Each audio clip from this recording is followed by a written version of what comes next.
بسم اللہ الرحمن الرحیم۔ السلام علیکم ورحمۃ اللہ وبرکاتہ۔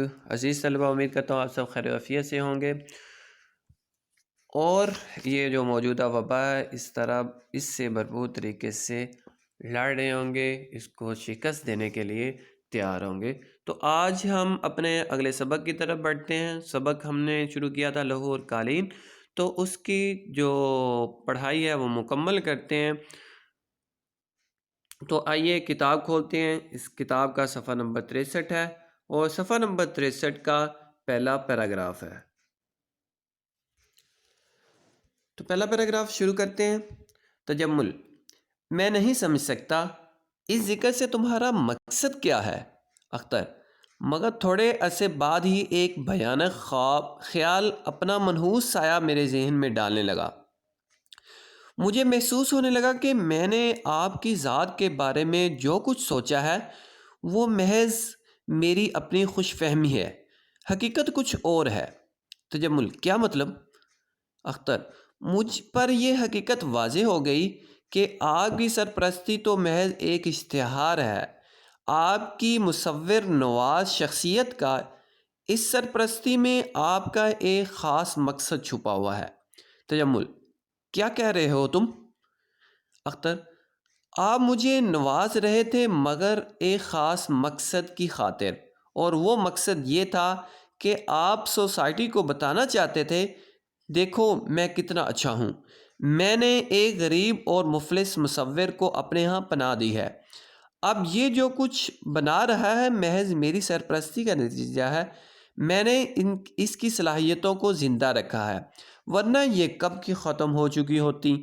جس طرح بڑی بڑی دکانوں کے دروازوں پر انسانی پیکروں کو نہایت خوبصورت اور شفاف لباس پہنا کر انہیں الماریوں کے اندر سجا دیا جاتا ہے تاکہ لوگ ان حسین و جمیل مجسموں کو دیکھ کر دکانداروں کے اعلیٰ ذوق اور ان کی شان و شوکت سے مرعوب ہو جائیں، اسی طرح آپ بھی اپنی امارت اور اپنی شخصیت کی نمائش کے لیے میری ذات اور میرے فن کو استعمال کر رہے تھے۔ تجمل غصے سے: یہ جھوٹ ہے، سراسر جھوٹ ہے۔ اختر: اور آپ کہہ بھی کیا سکتے ہیں، مگر بلند آواز سے حقیقت نہیں بدل سکتی۔ آپ کے یہاں میری یہی حیثیت تھی، اور جس وقت مجھے اس کا احساس ہوا مجھے محسوس ہوا جیسے میری اہلیتوں پر برف کی تہ جم گئی ہے۔ میرے سینے میں ایک بھی شرارہ باقی نہیں رہا۔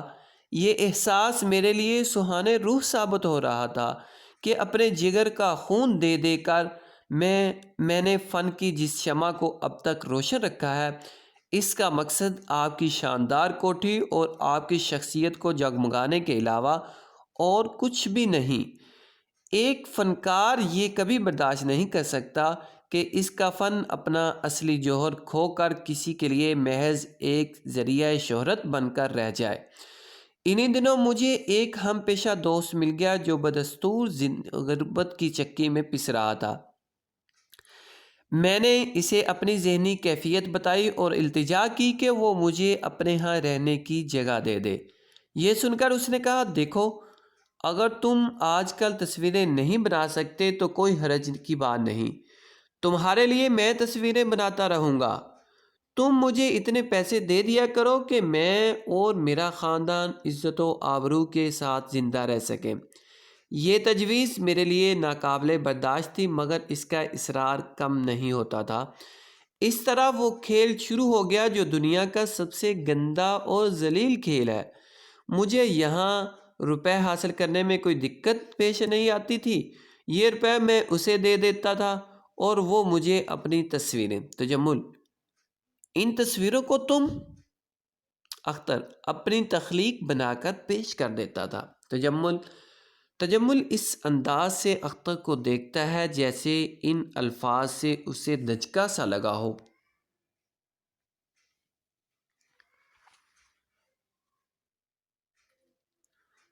تم مجھے دھوکہ دیتے رہے ہو اب تک؟ اختر: دھوکہ یا کچھ اور؟ بہرحال واقعہ یہ ہے کہ نیازی کو وقتاً فوقتاً سکے ملتے رہے، مجھے بنی بنائی تصویریں اور آپ کو فن کی قدر افزائی اور مصور نوازی کے لیے سوسائٹی میں عزت و احترام۔ تجمل: میں کبھی سوچ بھی نہیں سکتا تھا کہ تم اتنی پست سطح پر اتر چکے ہو۔ اختر: میں نے خود کبھی نہیں سوچا تھا، لیکن اس سطح پر اترنے کے لیے مجبور تھا۔ نیازی نے مجھے کئی تصویریں دی ہیں۔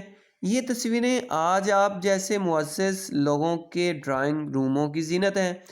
وہ پہلے کی طرح مفلس نہیں ہے، وہ اپنی بہن کی شادی کر چکا ہے، اسے روٹی اور کپڑے کی بھی تکلیف نہیں، اب مالک مکان بھی اسے پریشان نہیں کرتا، مگر میں جانتا ہوں کہ اس کے دل کی کیا کیفیت ہے۔ اپنی اولاد کو چند سکوں کے عوض دوسروں کو سونپ دینا ایک ایسا تکلیف دہ واقعہ ہے جس کا اندازہ آپ نہیں لگا سکتے۔ آج جب اس نے سنا ہوگا کہ اس کی بنائی ہوئی تصویر اول انعام کی مستحق قرار پائی ہے تو اس کی کیا حالت ہوئی ہوگی، وہ کیا سوچے گا؟ میں اس تصور ہی سے کانپ جاتا ہوں۔ تجمل: تو اب تک تم نے ہمیں دھوکے میں رکھا، اپنی نالائکی چھپاتے رہے، میں نے اتنی آسائشیں بیکار مہیا کی تھیں۔ اختر: آپ ان کی قیمت وصول کر چکے ہیں، ہمیشہ کی طرح اس سودے میں آپ ہی کا فائدہ ہوا ہے۔ تجمل: اس قدر فریب دینے کے بعد اپنے محسن کو جلی کٹی سناتے ہو، تمہیں شرم نہیں آتی؟ اختر: مجھے شرم کیوں آئے گی؟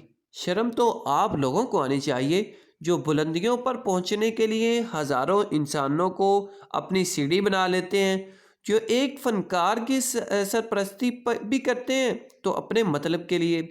تجمل: اپنے گریبان میں منہ ڈال کر دیکھو کہ تم کیا ہو، احسان فراموش، چور، مجرم۔ اختر: میں سب کچھ ہوں، مگر تم کیا ہو یہ بھی تو کہو۔ تجمل: میں؟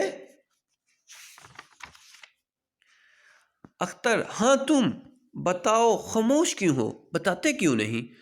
دوسرے کے جرم دیکھ لیتے ہو، دوسروں کو مجرم کہتے ہو، مگر اپنے متعلق کچھ نہیں کہتے۔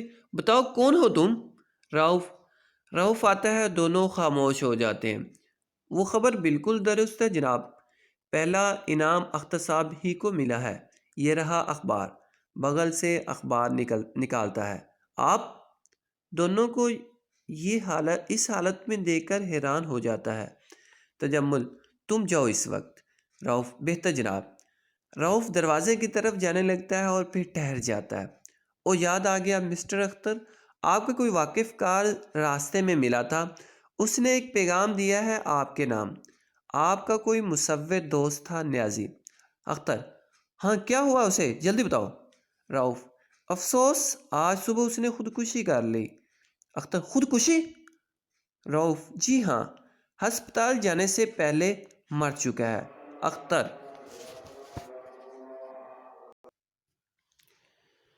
اختر تجمل سے: سنا تم نے؟ ابھی پوچھ رہے تھے میں کیا ہوں، اب تو معلوم ہو گیا ہوگا کہ تم کیا ہو، تم قاتل ہو، یہ قتل تم نے کیا ہے۔ تجمل غصے سے گرج کر: بکواس بند کرو۔ اختر: قانون تمہیں کچھ نہیں کہے گا، مگر انسانیت کی نظروں میں تم قاتل ہو۔ تم نے 2 قتل کیے ہیں، ایک مصور کے فن کو موت کی گھاٹ اتارا ہے اور دوسرے مصور کی جان لے لی ہے۔ یہ قتل نہیں تو اور کیا ہے؟ اور قتل کیا ہوتا ہے؟ تجمل: نکل جاؤ یہاں سے کمینے، پاجی، احسان فراموش۔ اختر: میری زبان رک نہیں سکتی، میں چیخ چیخ کر کہوں گا، دیکھو لوگو، یہ قاتل ہے، اس کے ہاتھ خون میں رنگے ہوئے ہیں، یہ سوسائٹی کا خوفناک مجرم ہے یہ۔ رؤف: تجمل: رؤف کھڑے کیوں ہو؟ اس پاجی کو دھکے دے دے کر نکال دو، لے جاؤ اسے پاگل خانے میں، پولیس کو ٹیلی فون کرو، یہ پاگل ہو گیا ہے، خطرناک پاگل۔ رؤف اختر کو دھکے دے کر باہر نکالنے لگتا ہے۔ اختر چیخ چیخ کر کہہ رہا ہے، تم قاتل ہو، تم نے قتل کیا ہے، میں خاموش نہیں رہوں گا۔ یہ آواز آہستہ آہستہ ڈوبنے لگتی ہے۔ تجمل دائیں ہاتھ کی انگلیوں سے پیشانی کا پسینہ پونچھتا ہے، پردہ گرتا ہے۔ تو عزیز طلبہ، یہ تھا آج کا ہمارا سبق لاہور قالین کا جو ڈرامہ مرزا ادیم نے لکھا تھا۔ تو اس ڈرامے سے کچھ اسباق بھی ہمیں حاصل ہوئے ہوں گے، اور باقی جو اس کے الفاظ کے معنی ہیں اور اس کی کچھ تھوڑی بہت وضاحت ہے وہ ہم اگلے سبق میں کریں گے۔ تب تک کے لیے اللہ حافظ، اپنا بہت سارا خیال رکھیے گا، اور اپنی دعاؤں میں دوسروں کو جو بیمار ہیں، جو اس وبا کا شکار ہیں، ان کو بھی یاد رکھیے گا۔